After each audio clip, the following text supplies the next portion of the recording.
You're listening to the Cantina Cast, your home for thought-provoking Star Wars talk. Join Albert and Jonesy in breaking down the latest news, trailers, movies, and of course, your favorite characters from a galaxy far, far away.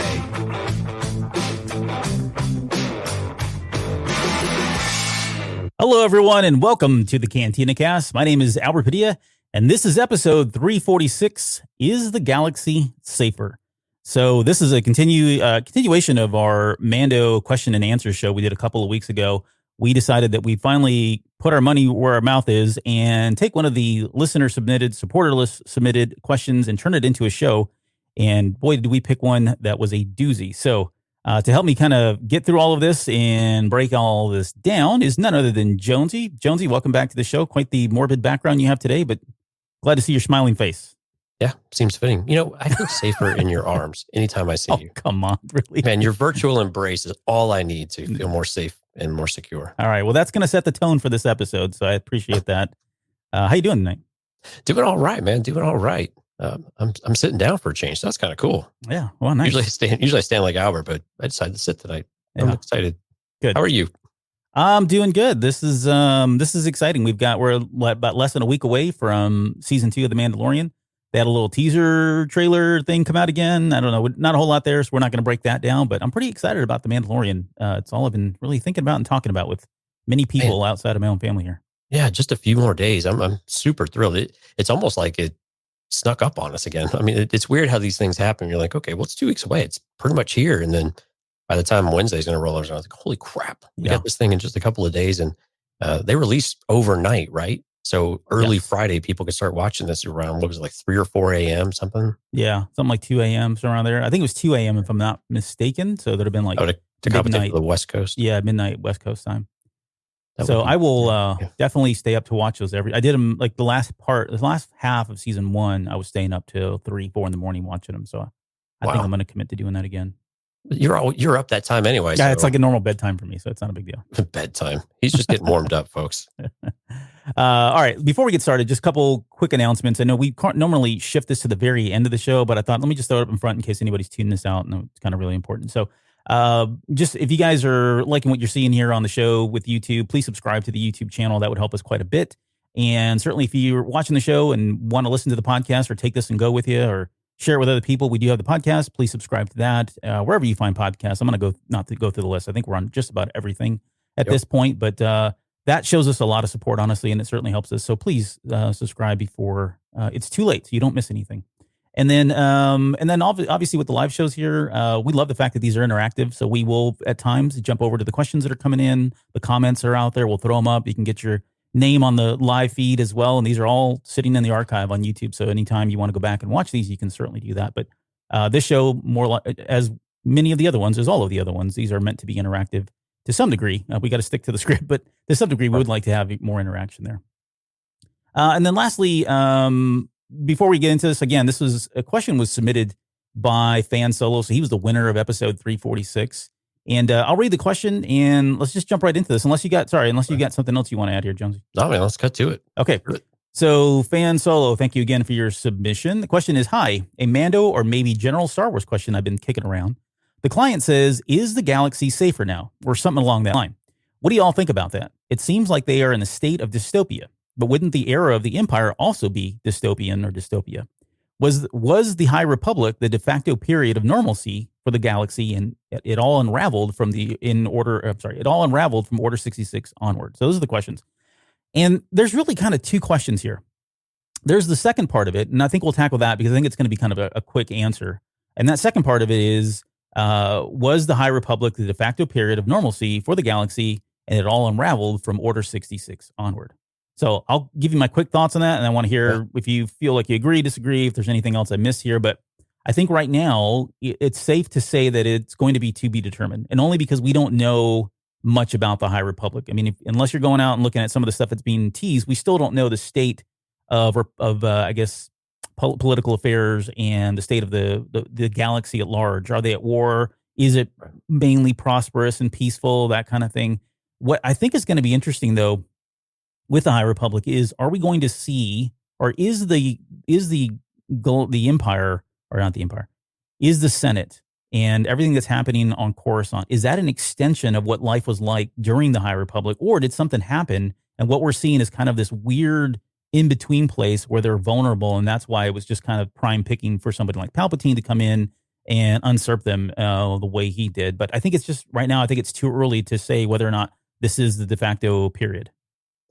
Well, and it's tough because every period of life and of culture and civilization has got conflict somewhere, and there's always dissonance within that culture somewhere, and it's just a matter of how loud is it, Yeah. and where, and do you hear it, right? And I think, and when we were thinking through and talking through some of this, when we get to the Republic era, before Order 66, clearly it feels like, man, Galaxy's a pretty all right place, right? Right. We kind of come into it, but at the same time, there's always something. We've seen what Tatooine looks like at various stages. We've seen these other things. And so with High Republic, it's really, it's going to be interesting to see what else was going on. It's not always what we think might be associated with the Jedi or with the Senate or some of these others. It's about what else is influencing the galaxy at any given moment, to whether it feels like this was more utopian or more, what we would consider a society that we would like to live in, or more utopian is probably the best word we're going to come up with, but you know what I mean? It's it's just an environment that you feel like is the safest, it's the securest. We don't have to worry about a whole lot. But as we see throughout the Star Wars trilogies and all of the things that we've seen, there's always something, and there's always something brewing in the background that you just don't know yet what's going on. And so we're going to look at this from a few different perspectives at times, right? Anywhere from what the Jedis are doing into Jedi are doing, to what's going on with just regular people and how regular people view. And so we're going to try to do this from a few angles here to see if we can figure out what the safest period of the galaxy might have been. Yeah. And hold that thought, because I had that table there at the very end. I kind of threw this question out there: has the galaxy ever been safe? And like most things in Star Wars, it's about perspective. It's about, where you are and who you are, that sort of thing. So, and that's just, it replicates real world life. So, right. And when we talk about High Republic, we talked about this last week.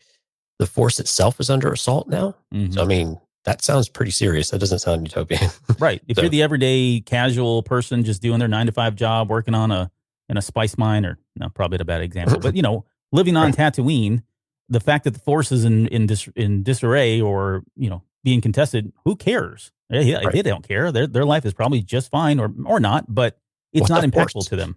It's that important. Yeah. Right. What's the Force? Yeah. What's the Force? Exactly. What the Force? No, different show. So here's the thing though. So let's talk about the second question now. So the client says, is the galaxy safer now, or something along that line? What do you guys think about that? It seems like they are in a state of dystopia, but within the era of Empire also be dystopia. So, and I think quickly on dystopian, again, it's all relative to where you are. You could be in a planet that's absolutely thriving and not dystopian in any way. If you want to look at it largely, collectively, holistically, then yeah, maybe. But again, it's all relative to perspective. But we could do another show on that, and we're going to touch on that as we go through it. But I thought what we could do is start with the actual quote from the client. So I'll read this, and then I want to get your thoughts on the question of just the client's perspective, right? Sure. So what he actually says and this is in episode 7 of The Mandalorian. He says, why did Mandalore resist our expansion? The Empire improves every system it touches, judged by any metric: safety, prosperity, trade, opportunity, peace. Compare Imperial rule to what is happening now. Look outside. Is the world more peaceful since the revolution? I see nothing but death and chaos. So he's given us we are definitely looking through his lens here, 100%, right? And I can, I asked you the question. I want to hear you. Give me your thoughts, and then I'll say whether or not I agree or disagree or have the same stuff. No, I think you were right down the path I was. We're getting it through his lens, right? And this was the propaganda that the Imperial side of things wanted us to believe all the time. They want us to believe that. I mean, we hear it in Palpatine's speech. I mean, he kicks it off right front and center in his big speech, with Order 66 and creating the Empire. Mm-hmm. So we know that this is what they want to tout.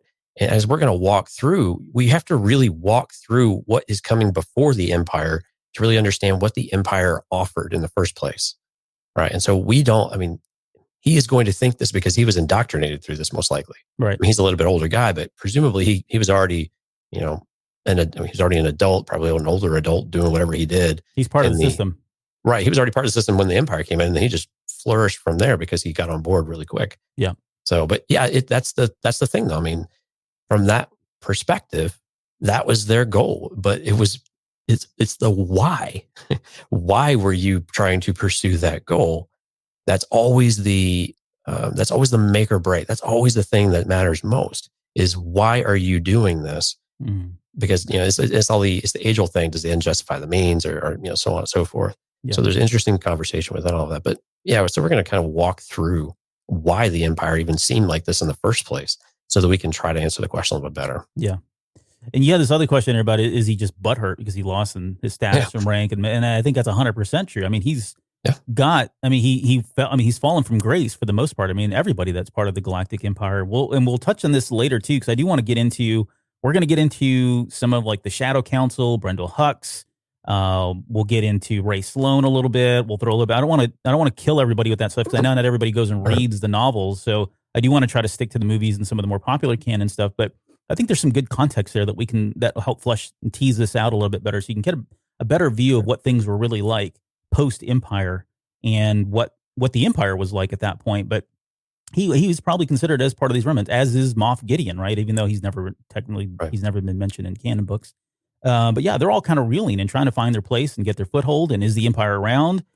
It is to some extent, but it's only in small pockets, and it's only if you're one of the select. And we'll get into Operation Cinder and all of that. It all kind of factors in from his perspective. But I'm guessing he probably doesn't feel like he's really part of the core group that's still flourishing.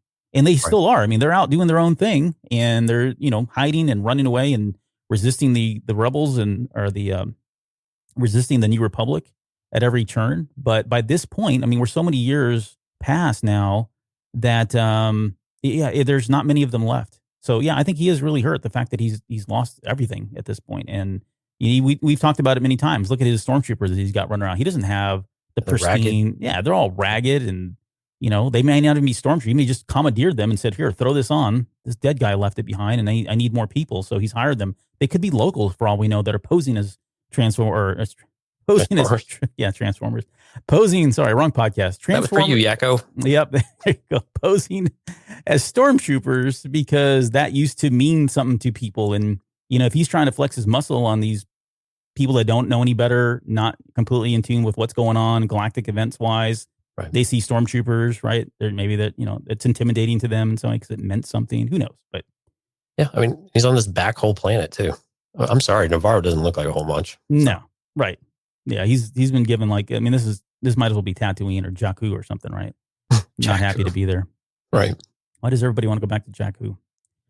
Okay, so let's talk about the beginning. Let's take a step back. Let's talk about, again, we kind of touched on this already, but the Republic, pre-Clone Wars. I mean, everything seems peaceful, I guess, right? And I think there's a real big reason for this, and I think this is what Qui-Gon was trying to say is that we're peacekeepers. We can't fight a war for you. Yeah, there's going to be civil unrest. There's going to be people battling. That's all part of normal galactic operations, right? It's just everyday life in a galaxy this big. But the difference was, with the Jedi in place, if things really got out of hand or things were really went too far, they were able to come in and kind of keep it in check and discourage it from getting too far. Or maybe some of the more powerful senators were able to go and help negotiate and that sort of thing. So I think that was the role of the Senate, and they probably did their job pretty well, knowing that there really was nobody out there like the Sith to contest the Jedi. And I mean, it's a powerful combination. Once we get to the Clone Wars, all hell breaks loose, and you've got an army that's arguably able to. Well, no, it's not even arguable. It is. It's able to contend with the Jedi. Even as a Jedi as warriors, because there's just so many of them. They're just, again, we talked about it like with the last episode about you fire enough shots at Jedi, they're not going to be able to keep up. You throw enough droids at Jedi, they're not going to be able to keep up. So there was a good way to keep those in check. But I think that's kind of where we are. I mean, do you agree? Is there anything that would lead us to think that prior to the Clone Wars, things were really bad and we had something that was, as large as like the Galactic Empire or the Separatists or anything like that? Yeah, you had a construct, you had a system, and the system, you can always argue how well the system works. I mean, we have this with our politics today, right? The system largely works, but you have a lot of unrest, a lot of opinion about how much you like it or what you think is whether it's going the right direction or not. Mm-hmm. So you were right in those respects. Those are the things you're looking for. And again, you have tools like the Jedi where we can say they're a bit arrogant at times, but they were brought in order to, when things did get a little out of control or escalated a little bit, they could be called in or they could be requested to come in. They didn't just insert themselves. They were requested. Again, it was a bit of a system and saying, we have these negotiators that can come in and help us work through problems that we might otherwise have an issue with ourselves. Not force an agreement, but help us find the best solution in a tough situation, right? Because you can't always have a win-win, but you don't necessarily have to have a lose-lose, right? So we have some of that, but it's really difficult to find things. But there's always something though, right? Because we knew what was going on Tatooine. We still had slavery. We still had cartels. We still had the Hutts. We still had all these other things that were oppressing and just creating problems in a more localized fashion. And of course, some of them were expanding and you don't always see that, right? So I think to say it's completely utopian or completely perfect is, of course, you can't go that route, even if you give it that, even if you fuzz the edges just a little bit. Yeah. Because you still have pockets of these things where you have absolute wrong and you have parties that don't want to do anything about it. So to me, I mean, and we've seen this in countless other movies where you have utopian societies, and we're going to segment all of the upper echelon of society, right? And we cast all the serfs and everything off onto their own little planet. That's basically a huge garbage ball.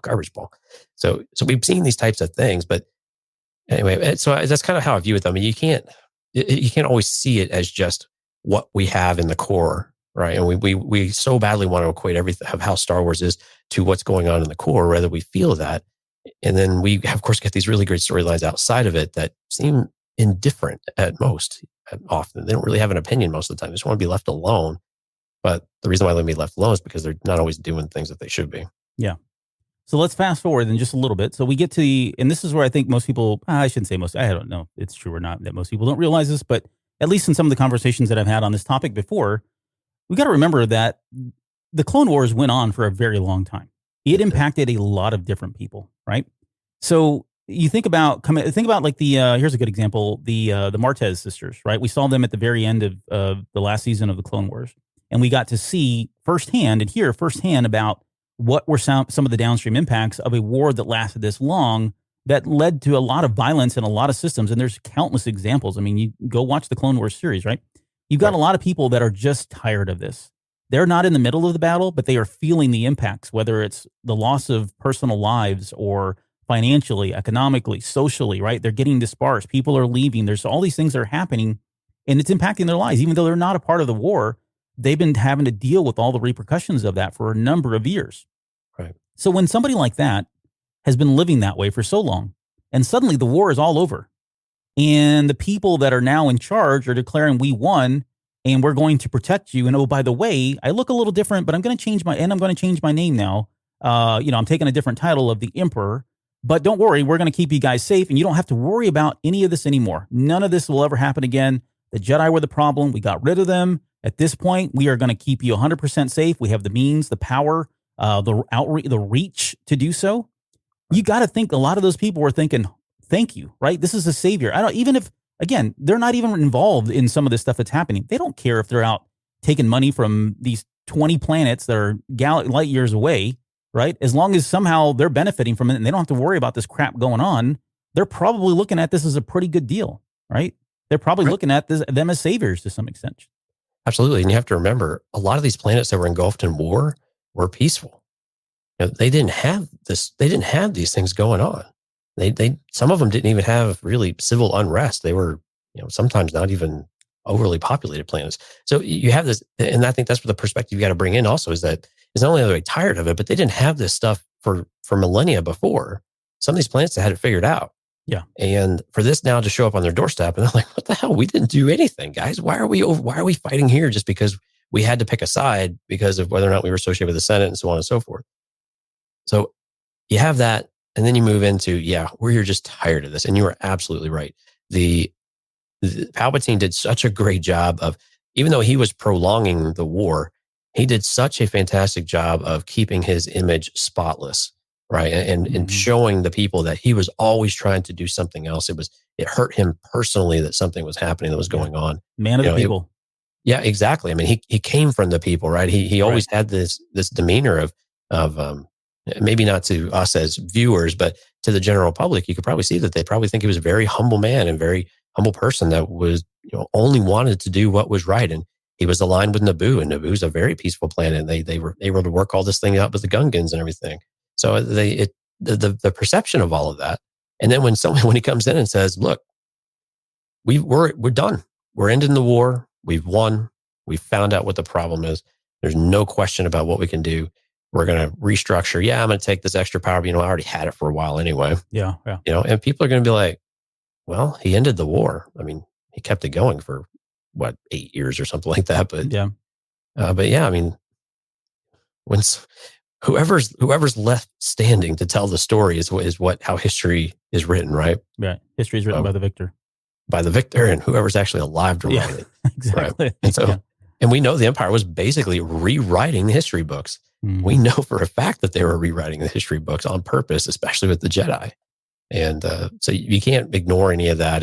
But from a layperson's point of view, yeah, who wouldn't love this type of person? Great guy, family guy. Sure, absolutely. Yeah, he's just one of us. Right. I like to have a beer with him in a bar sometime. His face is a little weird now, but yeah. He's the kind of guy you can have a beer with. Not to thread in our own politics, but that's something you hear every 4 years when it comes time to vote here in the U.S. You have this question here: did the Empire help rebuild anything? And I think the quick answer to that is yes. And depending on but I think their motives, obviously, as with everything with the Empire, and we'll probably lace this on top of a number of other conversations here. But as with everything with the Empire, as long as they were to gain or benefit from it, they would probably go through with it. And if it looked on the surface as though they were doing it to help other people, even better. But make no mistake, that was really not what they were intending to do, right? There was nothing peaceful about them. It was all in their best interest, and it was all in the best interest of the Emperor and, trying to control as much power as he could. So yeah, I think did they help rebuild? I think they had to rebuild, right? They're probably at this point now, with so much destruction, so much battle that had been going on during the Clone Wars, they probably just had, face the reality that they're going to have to put back into infrastructure and rebuild some of these planets and rebuild trade routes and allow this stuff to happen so that they can benefit and prosper from it as well. There's certainly that aspect of it. And I don't know of any good examples. I mean, actually, now that I think of it, there are some in Clone Wars where that kind of happened, but yeah, did they help rebuild? Absolutely. Do you think there was a humanitarian effort, though? So a lot of times when we go into war, ravaged places, we're doing foodstuffs, we're building shelter. It's very basic necessities, right? Food, water, shelter type of deal. Yeah. Making sure they have clothing and those types of things, rather than we're building a military installation, right? Which we know the Empire was doing. They were finding certain outposts. They wanted to establish their control in pocket everywhere they needed to be, dominate the trade routes, and so on and so forth. But did they ever really did they ever deliver to the public that they were actually humanitarian type of efforts? We never really got that impression, but do you think that would have happened anywhere? I think, it may have been sold as, here's an opportunity. Hey, let's just pick a mining colony, 'cause that's always big in Star Wars. Here's this mining colony, this planet. There's a lot of natural resources here. Hey, we're the Galactic Empire. We know you've been through a lot here. We're going to go ahead and set some of this stuff up. We're going to allow you to work for us. And here are some of the benefits you get from that. Oh, wait, you don't want to do that? Okay, then we're going to enslave you now, and you will be part of it. I think that's kind of more of the conversation in terms of how it went. I think they may have been nice to some of these groups and offered them an opportunity to come work for them and work as part of the Galactic Empire without, overselling it or giving them too much, right? Again, it's whatever they needed at the minimal cost, minimal viable product. And if they didn't, then they just turn around and enslaved you. Like it was, what I'm saying? Like I don't think they really had a soft bone in their body for anyone, really, period. Yeah. And I'm trying to remember where, was it Rebels or maybe it was in the Aftermath, somewhere that we got this impression like, well, they gave my dad a job. They allowed us to put food on the table. So you're right. It was, they were allowing opportunities while they built their empire, but they had to do it off the people's backs. And you're right. For the people who got on board with that, and especially early on, who may not have had work or were having, financial problems or they didn't know what to do. Yeah. you're right. You have this presence now, especially if they were building a post or doing whatever they were doing there, mining Kyber.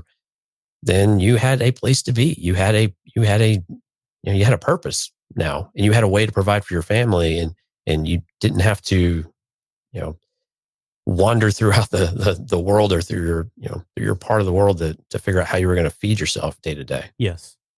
Yeah, I think, and I think people caught on really quickly. I don't think the Empire really tried to put up much of a guise. I think they literally said, I think it was easy for people to understand that if we just do what they say, we probably could, even though we may not like it, even though it doesn't feel right, even though it's shady, whatever, morally, their moral compass is spinning out of control. The fact is they were rewarded for falling in line and rewarded for doing the things the Empire wanted to do. And again, people of that coming out of a war like this, if they were really just distraught and, living just completely shattered, they're probably more apt to put all that to the side and say, okay, maybe I can deal and turn a blind eye and a deaf ear to really what's happening because I know that it's going to keep me safe. My family's going to benefit from it, right? I think that was just the environment that was conducive to the Empire. And I think that's what they were really soliciting. And I think a lot of people, a lot of groups, planets, species, whatever, jumped on board with that. And it just kind of fueled them, right? It allowed them to continue to grow to the size they were by the time we get to episode 4. Right. Yeah. And, I mean, we saw lots of propaganda. Of course, we saw that in Solo most obviously, but we've had a lot of great artwork kind of out in our world of all the propaganda posters, which are fantastic. Really call back to the World War II era in particular. But the other way you do this, right? So the other way you do this is you limit the ability of the public to get information, right? So you limit how they can interact with the rest of the galaxy. So we know what's the holonet, right? The holonet was basically Empire control. We know that it had structure around it. It had confines to it and a construct that was very pro-Empire for the most part, because when reporters went the other route, they tended to disappear.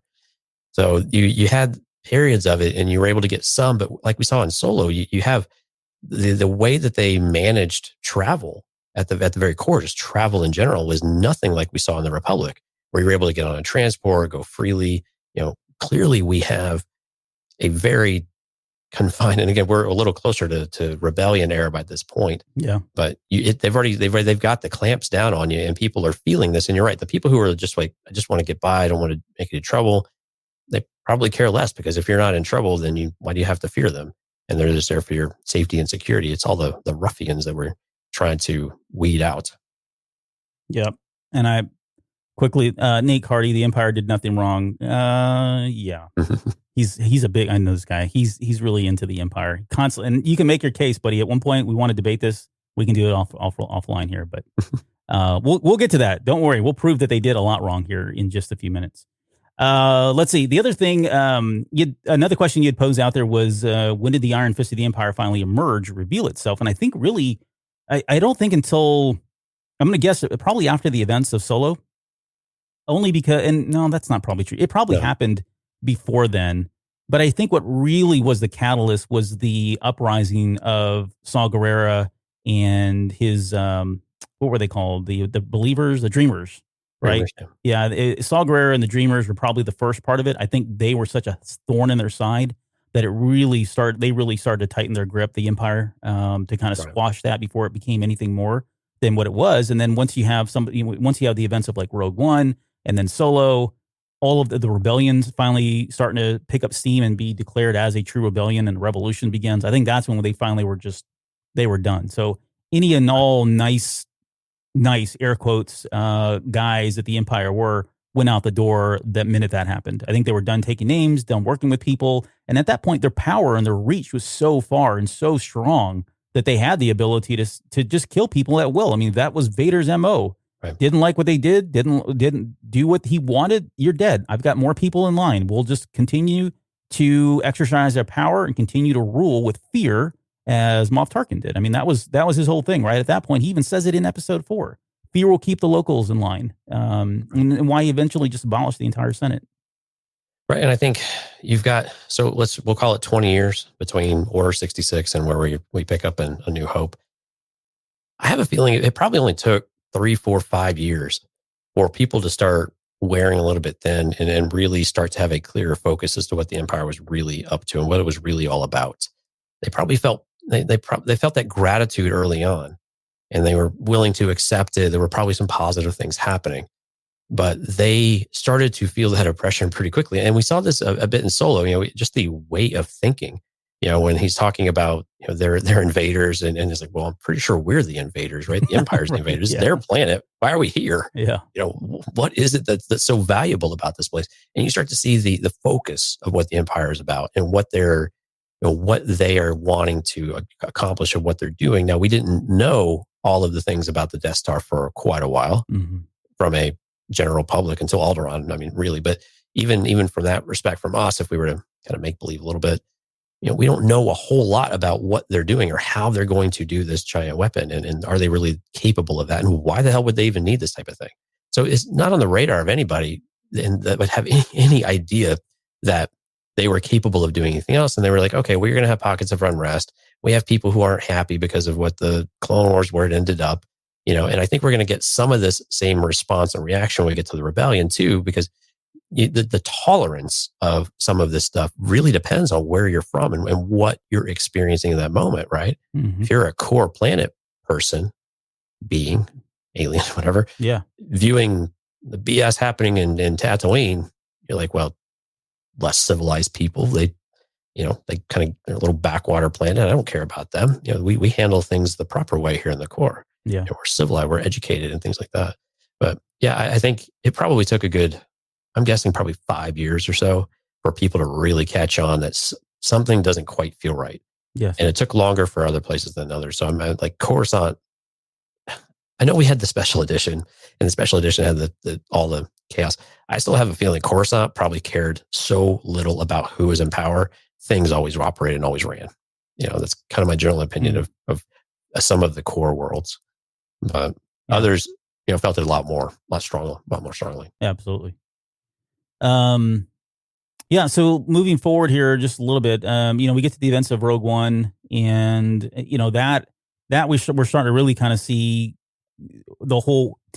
I mentioned earlier that it was the rebels that really kind of had the Empire start to become a different group, or maybe not different. They've always been the same, but their opinions changed and how they dealt with other groups changed because of that.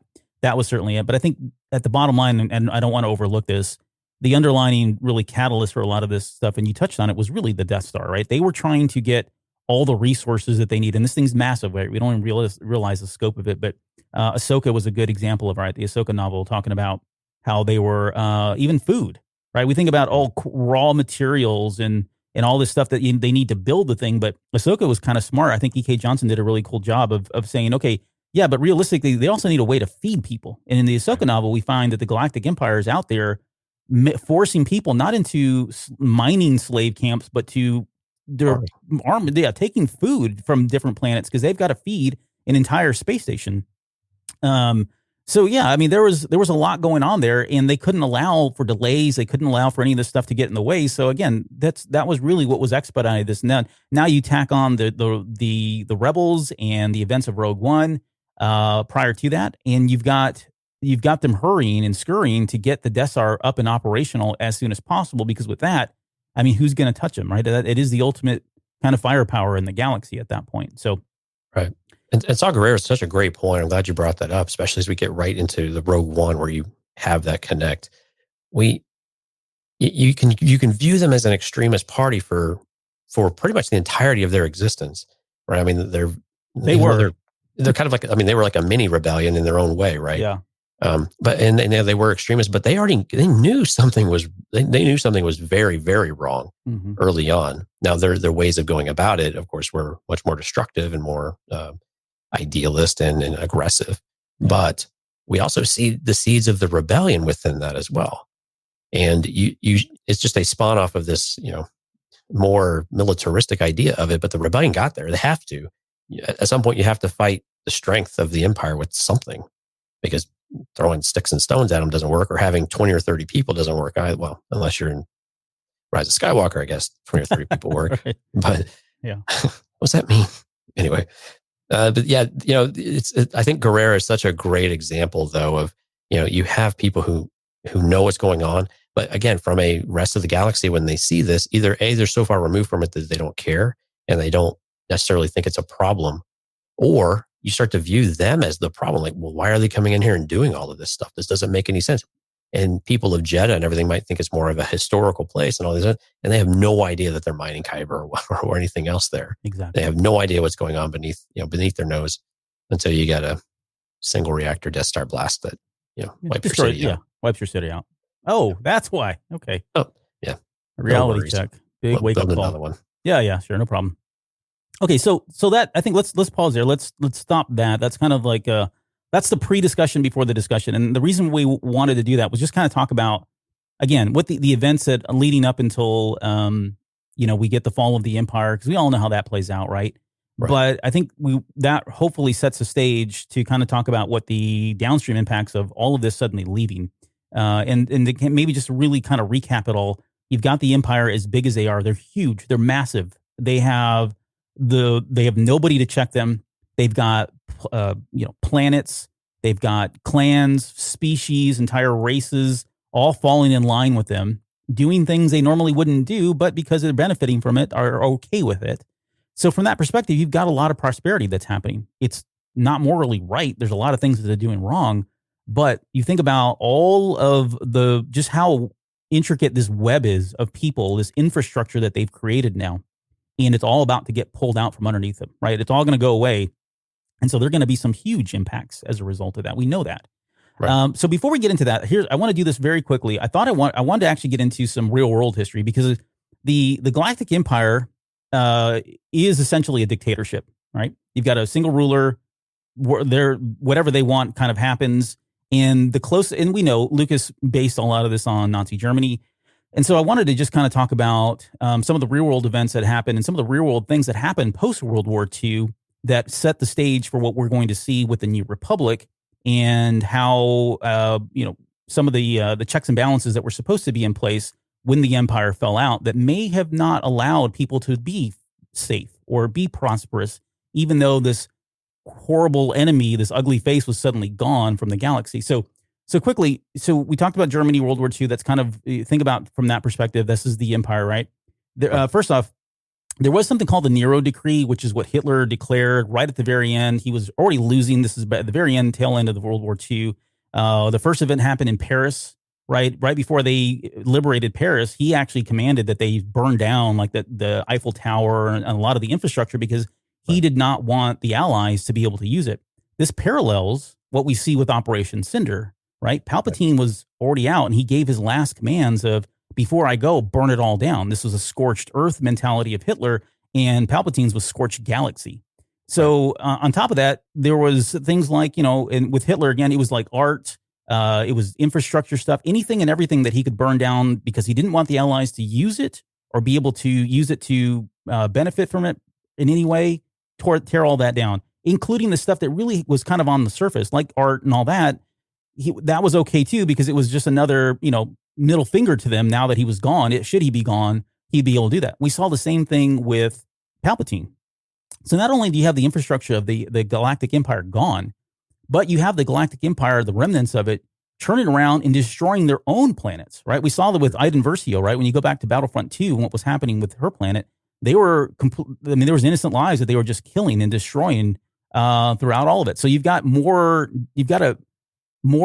strife that's going on there. You've got an empire that's even no longer even around, but still posing a threat in some pretty huge ways. I mean, these things were destroying planets from above, in orbit, right, as part of Project Cinder. So let me pause there. Let me get your thoughts on that, and then I'll get into the last part of it before we get back into post Empire Strikes Back or Return of the Jedi. Right. Yeah. And we talked a little bit about it earlier on. I mean, even book burning, right? It's about controlling information. It's about controlling your environment and controlling the message, controlling that propaganda. You have to control the message, because you only want them to believe what you want them to believe. And if you can get them hooked on it, then they have no reason to believe otherwise, unless they have some extreme example of it, which most people won't have. So as long as you can keep up the facade in some ways of strength, and we saw this towards the later days with the Nazis as well, right? Hitler was still really more or less delusional at one point and wanted to still make it seem like things were okay. when really everything was falling out from underneath. Oh yeah, absolutely. Right. So, I mean, you still want to do these things because you want to still have that control. And if you exert power, most people will back down. And you it's a cycle. You just keep going through it. Yeah. So, yeah, I mean, the parallels are there. I mean, we know all of the historical references between Star Wars and World War I and World War II in particular. But you just got to keep your foot on the neck, your foot on the throat. Mm-hmm. And that's exactly what the Empire was going to do. So here's one more reference, because this is actually, I'll draw the parallel to what happens in Star Wars post fall of the Empire. So after World War II, there were two primary things that were set up. There was NATO and the United Nations, right? Right. And so NATO was NATO was set up to have a bunch of, I think there was 6 or 7 nations that came together, and they all said, look, we were the it's pretty much the allies who was left. They came together and decided, okay, we will now, as one, take up arms against, if anybody attacks one of us, they attack all of us, kind of thing. That was the whole mentality here. And then you had the United Nations. That was really an area for all groups to kind of come together, be able to have a voice. All nations that were at least acknowledged by the United Nations could have a voice, be able to weigh in on these things like climate control, things like. So you think about it, it was kind of a microcosm for what we see in Star Wars Galaxy, because the parallel would be the United Nations would be the Galactic Senate or the New Republic, whatever you want to call them. I think they use the names interchangeably, right? That was really kind of it. The problem was we didn't have what we had in the pre-Empire era with the Jedi. The Jedi were the peacekeepers. In our real world, that was supposed to be the NATO forces, right? They were the peacekeepers. In the New Republic, we had them. I'm not saying we didn't. In the New Republic, there was the New Republic Defense Force, there was the fleet, and then they had like special forces. And they were supposed to be the new peacekeepers of the galaxy. This didn't really play out the way they wanted. And it's why cartels were allowed to rise. And I'll give you a good example here when we get to, because I want to talk about Bloodline just for a few minutes. But they did the right things. I mean, the Empire is gone. They acknowledged that, okay, we need to have a ruling government still, and it's still the Senate. And I'll talk about that here. We'll break that down a little bit. And then we need to have somebody to kind of help keep the peace, but we don't want to go to the extreme of like an actual galactic empire again. Although some people did, right? There was two. So let me segue right into that. So with the New Republic, you basically had two groups of people, right? You had the populace, and then you had the centrists. The populace were what Leia was. They felt like the Galactic Empire was way too strong. We never want to have anybody, no group, no body should ever have that much power and rule over in a galaxy like that. So instead, the populace wanted for the planets to kind of self-discipline, protect, defense, right. So they would leave it at the planetary level, or even in some examples, more at the solar system level, right? Right. That was the populace opinion. And on top of that, they would still have the New Republic Defense Force in case they needed help. Okay, we'll just send them out there, much like they did with the Jedis, to either help negotiate things or really just kind of be a peacekeeping force so that negotiation could happen safely. And that was the plan. Right? Theoretically, that was it. You did have the centrists, though. And the centrists believe that, hey, you know what? And I forget the guy in Bloodline, the guy that was talking to Leia at the very beginning, he was a big centrist, and he's the one that actually told everybody that she was Vader's daughter. I forget his name now. But that guy does it. There's a scene in there in Bloodline where he's like, the Galactic Empire probably wouldn't have been that bad if somebody like Palpatine wasn't in charge.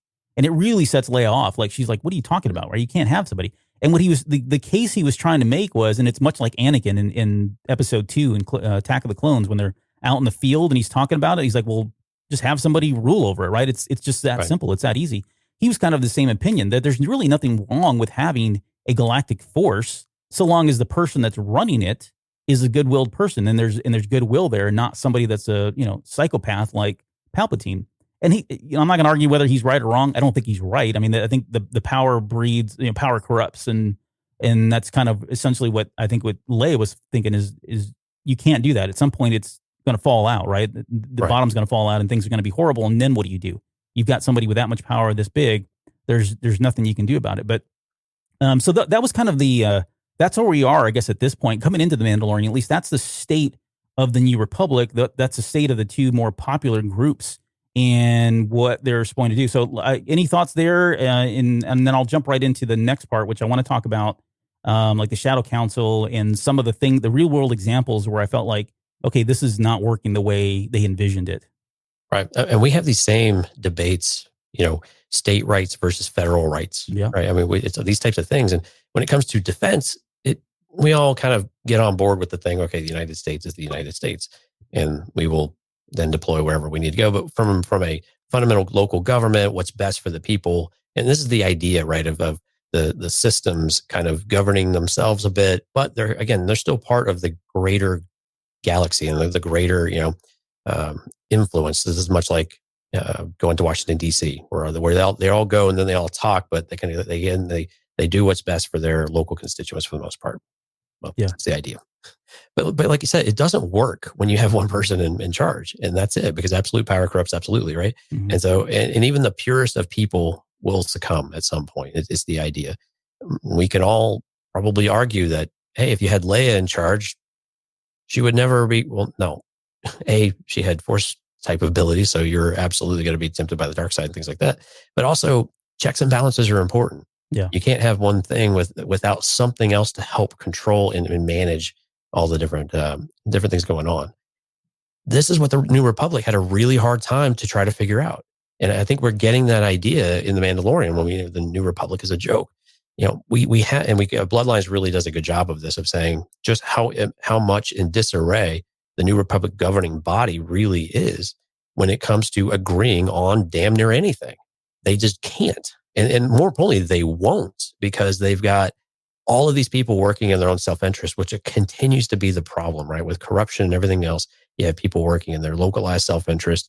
And what they're doing is they're facilitating future chaos in a lot of these environments. And we had this with some of the senators directly. I forgot what they were. It's been a while since I've read Bloodlines, but you had these pockets that were working against Leia, and then they want to make an example of Leia, right? Right. And they get this information. They want to completely discredit her because they know that she and a few others really are their only ones that that can really disrupt things considerably and derail it altogether. But yeah, one power, one leader doesn't really work. Yeah, and it's never again, it's always just a perspective thing of like how do you want to govern? And we all have different ideas. So can we find a way to make it work well enough? And unfortunately, the New Republic, well enough just wasn't good enough. Yeah. And it's something that we see in our own history. If you want to even go back into legends, there are countless examples of where they've had an emperor. Like, I don't even know how many emperors we've had. It's been a lot in Star Wars land. And none of those ever panned out. They always turn out the same way. So history would repeat itself. And I think what they're leaning on here is, look, we don't want to go down this path again. This was the most extreme example of it.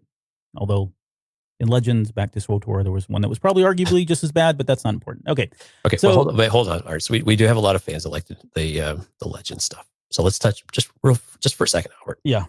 You're going to get to share all your knowledge and stuff. So if we look at like the New Jedi Order era where we have the Jedi, you start to see this, right? You have the New Republic, which seems to be functioning okay, but there are a lot of mixed reactions about how much the Jedi should be involved with it, to go back to more of the Republic era that we're familiar with. Yeah. Or should they be part of government? Should they be controlled by the government? Again, you have the same type of themes that came across and different perspectives on how they should do it. And again, it depends on who's in power and what that governing body looks like about what's the state going to be. And we saw this, Luke and the Jedi couldn't quite get it right in Legends either. They had pockets of time and they had disarray and they couldn't get on the same page. They had disagreement. People would leave, and again, when there is a true threat, it takes you too long and you're decimated as a result. Anyway, so quick NJO reference for the people. Yeah. NJO. We don't talk enough about NJO. There's a lot of great characters and stories in there. I know some people miss it dearly, and yeah, maybe we miss a little bit more these days. Yeah, maybe. Sometimes. I was going to talk about Vicorian, but that's old Republic. Okay, so if you're still with us, we're going to go back to canon. We're going to go back to Bloodline a little bit because I want to talk about the populace. And here's what allowed the galaxy to kind of become unrestful. Is that a word? Unrestful? Maybe. State of unrest. State of unrest, once again. So the populace opinion, right? Again, planets should be able to control their own wars, and we'll interject and do whatever we need to help them out, but let's let them kind of self-rule and all that. Right. On paper, it sounds great. What happened was, and I mean, it's in Bloodline. This is she talks about it. Leia. The problem is there were a lot of planets because they had just been coming off a war that didn't have military forces, so they couldn't fend off. Even they had civil wars that turned into become much larger, and they couldn't do anything about it. The governing bodies didn't have the armed forces to do it, or they maybe had a military, but because they had been under the Empire rule for so long, that suddenly that infrastructure was gone. The economic, the money that they were getting was suddenly pulled out from underneath them. So what did they have? They had no way to fund themselves anymore, or fund if they wanted to help out a nearby planet. I can't even send other troops out there to help you because I have no way to do so at this point.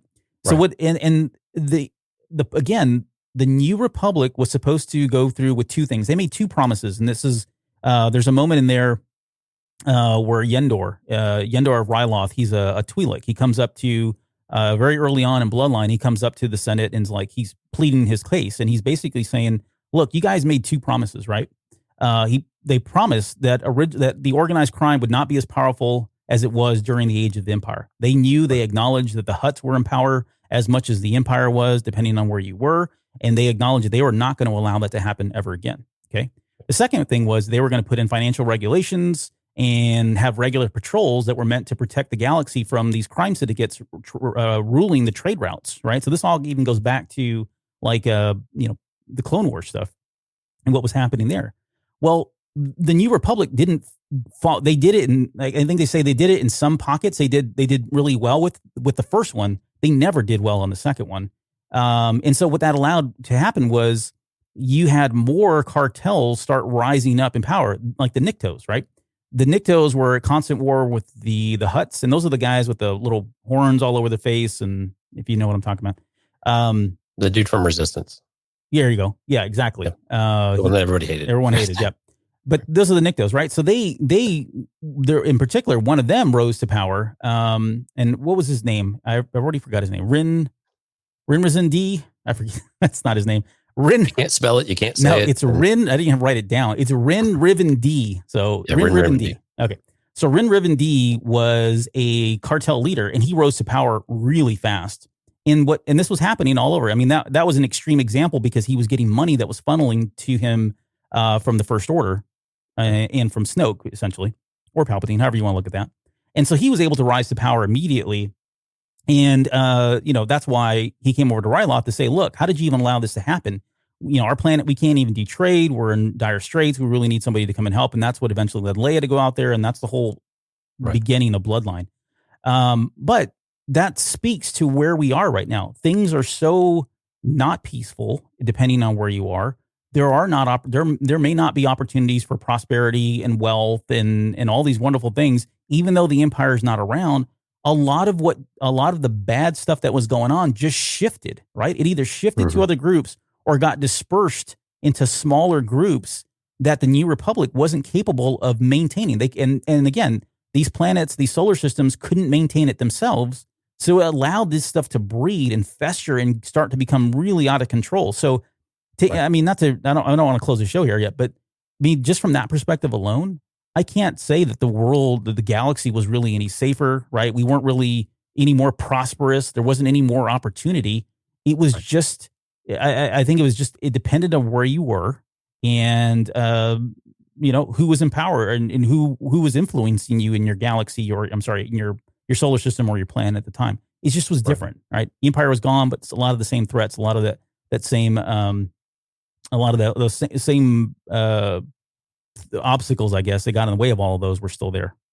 Right. And you just see the resource issue, right? When you go from rebellion to governing body, you are not prepared for that for the most part. When we saw the shift from the Republic Galactic Senate to the Galactic Empire, there was already a system in place that they could leverage to help and things that were probably adopted and working. Now we've got the New Republic who is effectively probably trying to build things from scratch because they don't like all the things. Now, infrastructure and things like that, they don't necessarily want to touch, but you don't have this organization that you can just install and put in place to help with any of this stuff.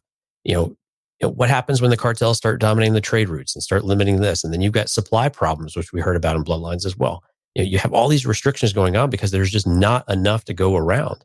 And I think that's what we're getting a flavor of in The Mandalorian right now, is that they just can't be everywhere at all the time because there's just not enough of them. And they're trying to transform themselves from a largely militaristic body of people into a governing body. Now, that's not to say there's not a lot of people with governing experience and things like that that are carrying forward or that are still around and can help.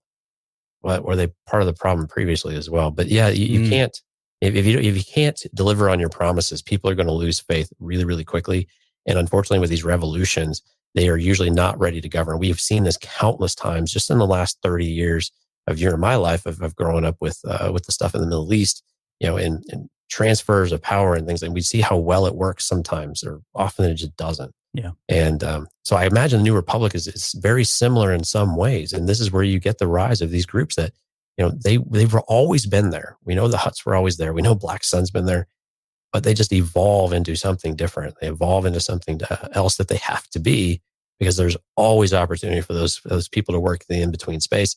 And it really does seem, and I think we get this from the client in particular, that in-between space now seems to have widened considerably. Yeah, that's a great point. Yeah. So, I mean, to kind of wrap this all up, I guess, going back to his questions about, or he says on every metric, things were better with the Empire, whether or not that was true or not, we can look at it, safety and peace. Again, based on where you were, if you were in line with the Galactic Empire, you were protected by the Galactic Empire, you were doing things for them, you probably felt like things were better. You were living a better, safer life. If you were on the other end of that, hell no, you weren't thinking that, right? Things were terrible. This was tyranny. This was a dictatorship. This was all the worst things happening to you. And you had somebody like the Galactic Empire that was flexing their strength and killing people at will to get what they wanted by the end of it. So no, I don't think it was any safer. Now, again, from his perspective, absolutely, it was definitely safer. Yendor's, again, going back to Yendor, that's essentially what he was saying. Like, this is not good at all. The Empire is gone. In fact, he even acknowledges, and I know we kind of skipped over this, but I do want to come back to it just quickly. Was there ever a period after the Empire fell that there was peace? And I think there was. I think it was a very small period, because you got to remember, things were just starting to grow. People are trying to find their place. Where do I fit in here? Where you have groups now trying to figure out where's the evil, right? The wrongdoers were out there trying to determine where can I seize, opportunity. Where's the most opportunity here to exploit and take advantage of the situation? But that took time for them to figure out. So there was a period, and Ryloth even says it in Bloodline. He says right after the Empire, or the fall of the Empire, there was peace. It wasn't very long. To my estimate, it was probably maybe 5 years while that was kind of happening, because by the time we get to Mandalorian, we know that's really not the case. I'm not saying it's a dystopian type environment. Depending on your planet, it may or may not be, but we know things are in much disarray at this point. And we've already talked in other shows about, bounty hunters and cartels stepping up. Here's another example of where I think things went really well, as far as the next one, which is prosperity and trade. I think a lot of the probably not in a good way, but like the bounty hunters, you got to think, like, where was their biggest source coming from? I think it was the Galactic Empire, right? I mean, they were hiring these guys left and right. They needed something to be done. They don't have the time or resources to go send their own group to do this because they've got other bigger. They don't need to do the dirty work, right? Right. The smaller, more intricate dirty work. We'll outsource that, and we'll get bounty hunters to do it. So I think business was booming for bounty hunters during the Galactic Empire, and suddenly that's gone. And that's why at the very beginning of The Mandalorian, he's like scrounging for anything. Like, where are all these pucks that we used to have? Well, they're not here anymore because their biggest client, the Empire, is no longer there. So they're having to pick these onesie-twosies things, right? Everything is now dispersed. There's no central thing to go to. So from that perspective, I think if you were a bounty hunter, I don't think you were really, the prosperity definitely was not there. We've touched on trade routes and all of that. The trouble on Ryloth is a good example. That was really what his thing was. It wasn't so much they were being oppressed or killed. It was just they couldn't trade and their economy was dying, which means Ryloth was going to die altogether because they just had no income coming in at that point. Exactly. And we hadn't really talked about money at all. Yes. Or the currency and finances and a central economic system that functions and what does it look like. And as we know, that can completely derail a society altogether if it's not in check. And we get a little bit of flavor of that in Mandalorian. You still have all of these different currencies, and you can tell which ones are worth like jack nothing. Right. Right. Yeah. So, I mean, you could just tell there's some that they're still just not worth anything. And we get that with Republic Dictarians even all the way back in Phantom Menace. So you see how quickly things are, what they're valued across the galaxy in any given moment. And that's not an example of anything, but you can tell, you can at least use economy as another reason why civil distress can exist. And again, I'm with you though. I think those first few years, I think we're probably quiet because, I mean, let's think about this.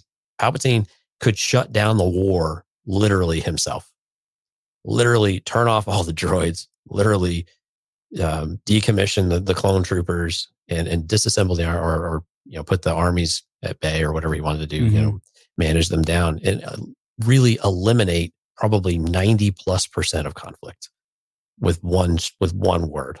Yeah. And so when you can do that, yeah, you have peace because you took the war out of it because you could. Right. You control it. Yep. And then I guess the last metric outside of prosperity, trade, safety, and peace was opportunity. And this one's really hard to tackle. Like this one's really difficult to measure because as for every opportunity that came about because the empire was gone, there was an equal amount, if not more, inopportunity for groups. And right or wrong, I'm not saying that was all good and just opportunities, but there was an equal amount of inopportunity that was a result of the empire being gone as well. So again, it all kind of comes back to where you were at, where you lived, and what the empire meant to you. Again, if you were prospering from it, then the amount of opportunity may or may not be there. I mean, again, because so much of this shifted, and I think that's really what it boils down to when it comes to opportunity is a lot of this just shifted to different areas. You probably could retool yourself and go find that opportunity somewhere else. You're not going to the Galactic Empire anymore. You may be getting that from somewhere else. Or because of your oppressors are no longer gone, you're able to go back to the life that you wanted or go back to the planet that you were displaced from, right? That happened. There's so much we didn't even touch on, but even going back to World War II, when the Nazis left, the first thing that happened was everybody came back to Germany. And suddenly they had these problems with housing everybody. They couldn't fit everybody in there because so much of Germany had been destroyed. They didn't have the housing infrastructure anymore, but everybody wanted to go back. You had other countries that had left and sought asylum in different places. As soon as that fell and the Allies won, everybody wanted to go back, and there was repercussions of all of that. Well, the same thing's happening here. The Galactic Empire is gone, so you've got planets, being populated again, species that were almost eradicated or some that were eradicated. Like think about the Wookiees and what they had to go through and what they had to rebuild as soon as the Galactic Empire was finally gone. All of that was very disruptive. So that certainly bred opportunities, but I think it also bred a lot of inopportunities or at least inconveniences of opportunity for a number of years until the dust settled in all of this. Right. And we talked a little bit earlier, and that's why I brought it up. What was the Empire doing once the Clone Wars ended? They were rebuilding, but they were rebuilding for their own purpose, but they were rebuilding. So the opportunity was to rebuild their infrastructure. Now, I asked the humanitarian question earlier because it is presumable that the New Republic had a more focused effort on humanitarian after the Galactic Civil War. Sure. Yeah. Right. Yeah. Which doesn't necessarily breed a lot of economic opportunity for some people if it's donating your time and things like that. Now, granted, a lot of people make a lot of money off of recovery in general. Yeah. When we have hurricanes, I mean, I live in the Houston area, right? So when we have hurricanes, there are people making money, make no mistake. But again, New Republic largely was probably looking at humanitarian type of efforts rather than economic type of recovery. Those are important to them. But again, they've got so many things to establish that, just your ability to do them, you can only do so many things at one time.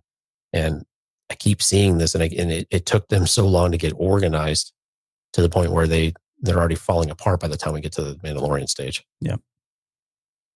All right. Well, I think that's probably it. I guess just final thoughts. I mean, was the client wrong or right in what he was saying? I think, again, from his perspective, he was right. But I think it speaks to a bigger question. Do you agree? I'm pretty sure you agree with that.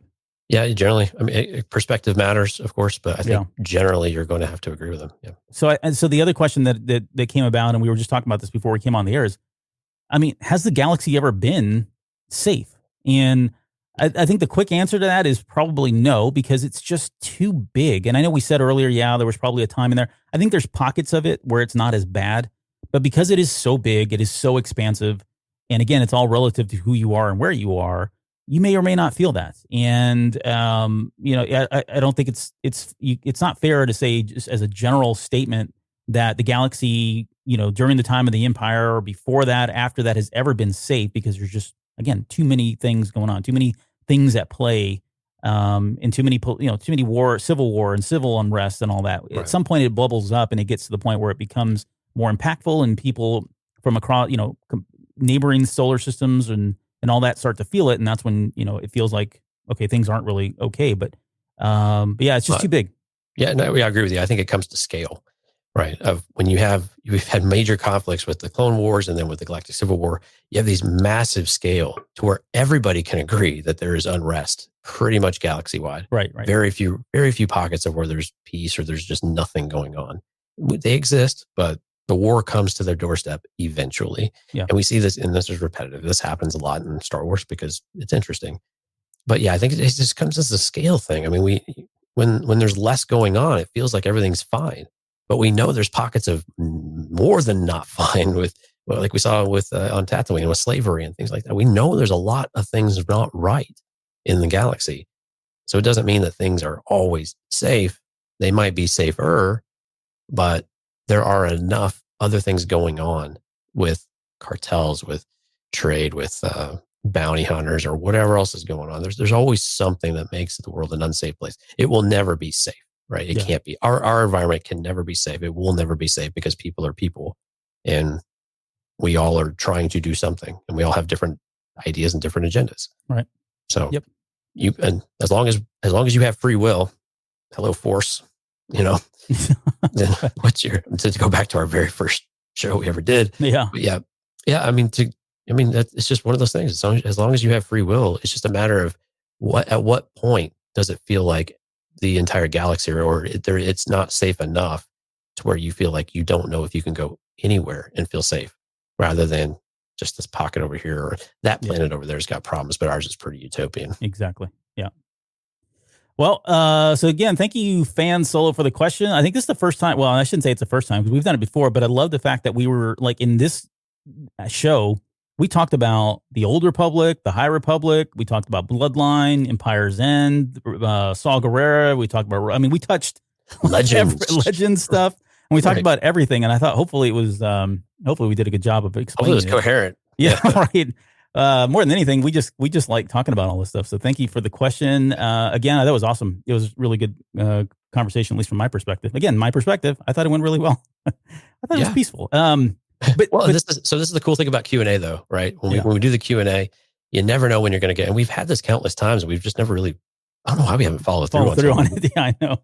Probably because we get so many questions sometimes. We try to get through everything, and then we just try to move to the next thing. But these are what's really cool about the Q&A, and something that we might look at a little more frequently is if there's a topic in there of like, yeah, this is something that might be worth an entire show, especially, this happened to fit really well for us timing wise, of course, but those types of things. That's what's awesome about Q&A. So send your question in, regardless of what it is. We had a bit of a theme this time, but send it in because you never know what's going to strike a chord, and we might, do something special with it. So now that there's a precedent, we have to deliver, Albert. Yeah. Maybe you could be next. We'll see.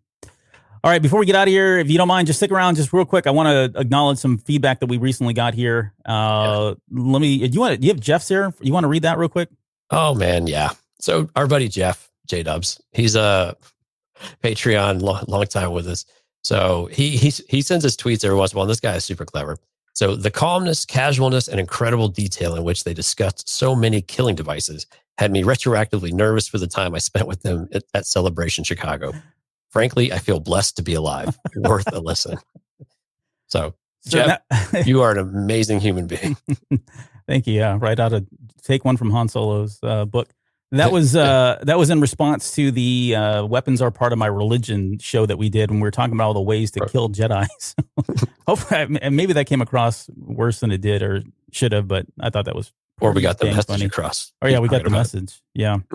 Let's see. We got another one. So we got 3 5-star reviews. So again, I asked for it last time, and it sounds bad. I was asking for it, but He was begging for it. I was begging for it. No, well, somebody gave me that. I'm still ticked off about that 1-star review. That's a bunch of gibberish. But but no, thank you guys. There was 3 people that came to our rescue, and I can't thank you all enough for doing that. So let me read the first one. Maybe you can take I'll take the, you can take the next one. I don't have, it's kind of truncated, so you'll have to pull it up. But the first one's from House Dune 1. This was this week. Says, thank you, Albert and Jonesy, for always giving us some great content and making us feel like friends who can discuss all things Star Wars. May the Force be with you always. So 5-star review. Thank you, House Dune 1. Hopefully I got that right. Yeah. Well, yeah, and it's truncated on the next one. I don't have the full one, so I got the full one. You can pick up the last one. Oh God, because it's not even about you. It's about me and Mike. So you can take cheap shots at us if you'd like. Sure. This next one is surprised anybody listened.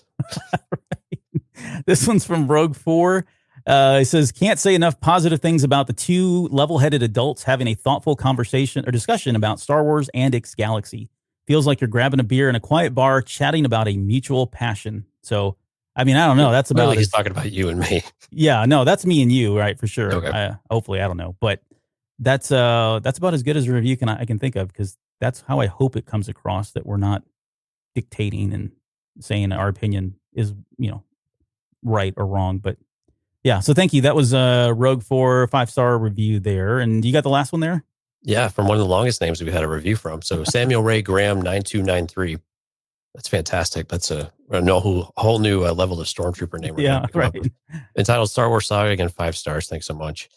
I've been listening to the Skywalker Saga. I went 978 456 123.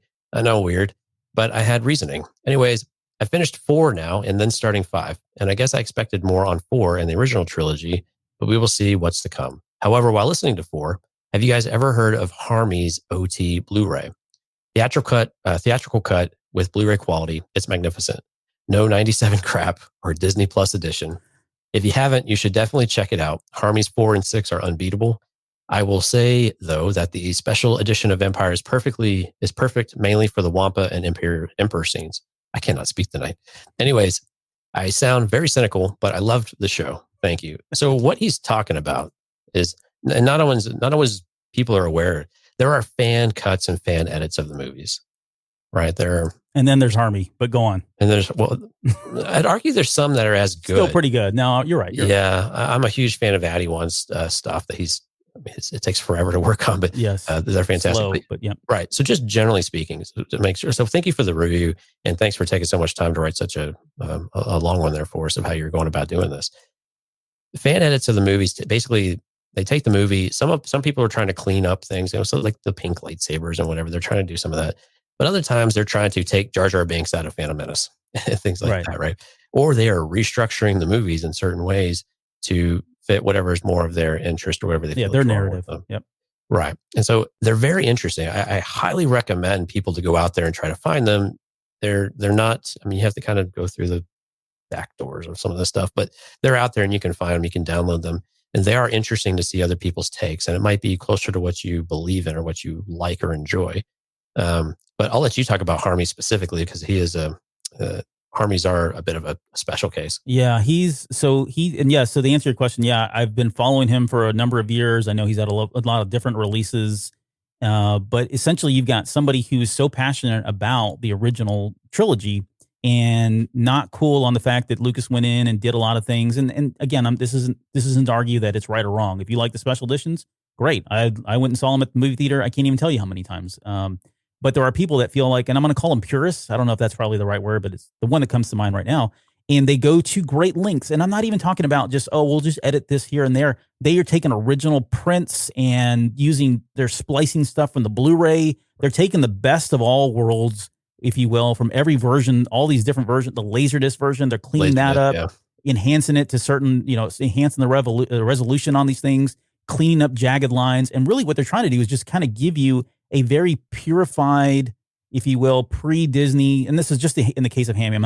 There's other ones out there to Jonesy's point, but they're trying to give you a version of the movie that makes you feel like you're watching the original movie with some enhancements, but more along the lines of like the quality of the blacks and like you said, the pinks and the sound and some of the best parts, even of the special edition. Like there's certain things there that the special edition did really well that really fit into enhancing the original trilogy without changing the narrative and I shouldn't say that the special editions did that, but they gave us a lot more than we really needed to in some parts. So that's really what it is. But this guy spends so much time and goes to the greatest detail on all of this stuff that you really do need to check out his work. So I don't know, Rondo, if you're still listening, probably not, but if you want to if you can put the link in the show notes, if he doesn't get it, I'll slap it in their post-production. But I think it's worth everybody's interest to go out there and at least just see what this gentleman's done and how much time he's been put into this over the years, and really for nothing. I mean, he's not getting paid to do this. This is just out of the,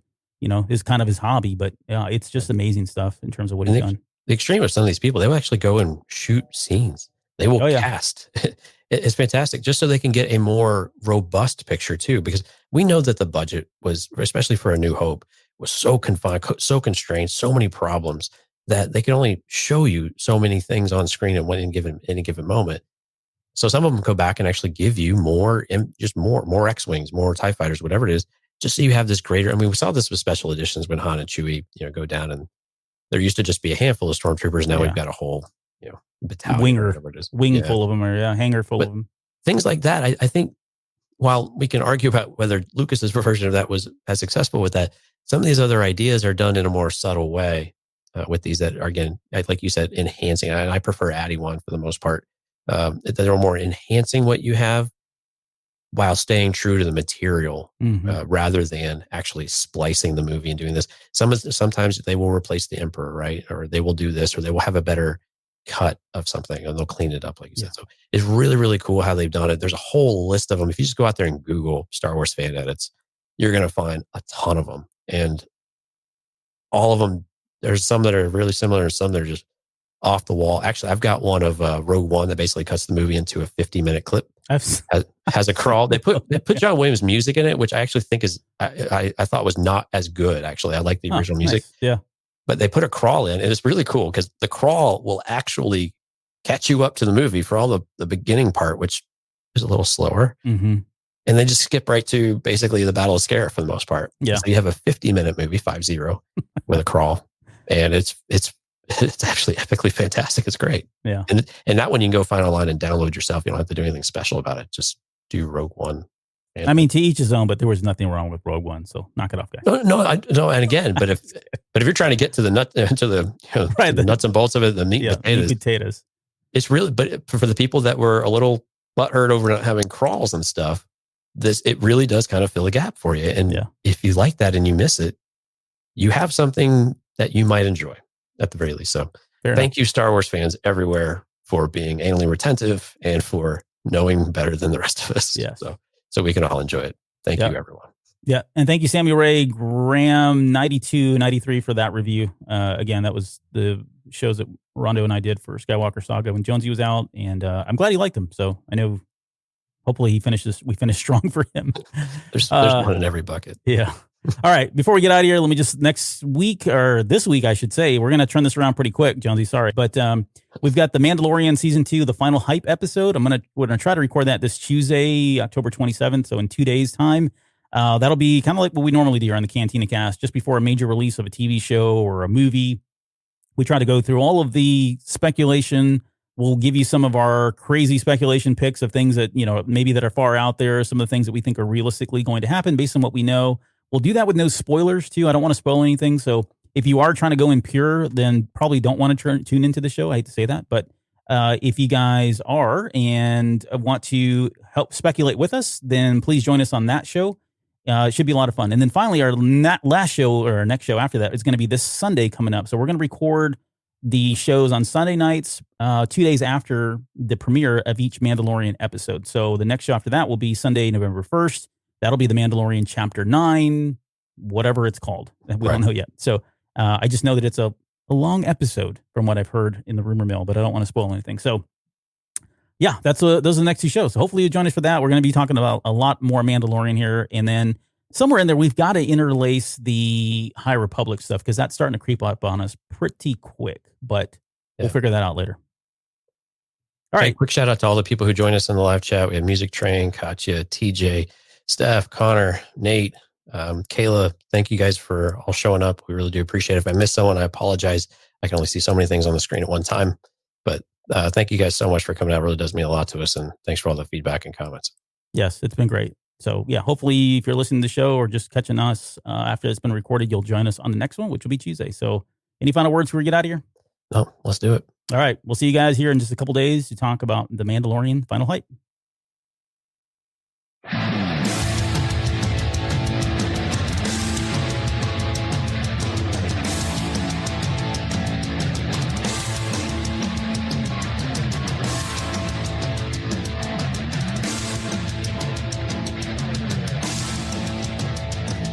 You're still listening? Wow, that's amazing. Well, I'm here to give you the disclaimer.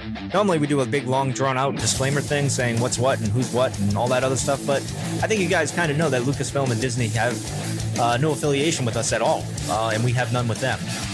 We talk about Star Wars, which is their property and all that other good, fun stuff, but I think you can tell which is our stuff and which is their stuff. If you can't, well, then send a lawyer to send an email to me, and I'll be glad to chat with them. Other than that, you know what's what, so that's your disclaimer.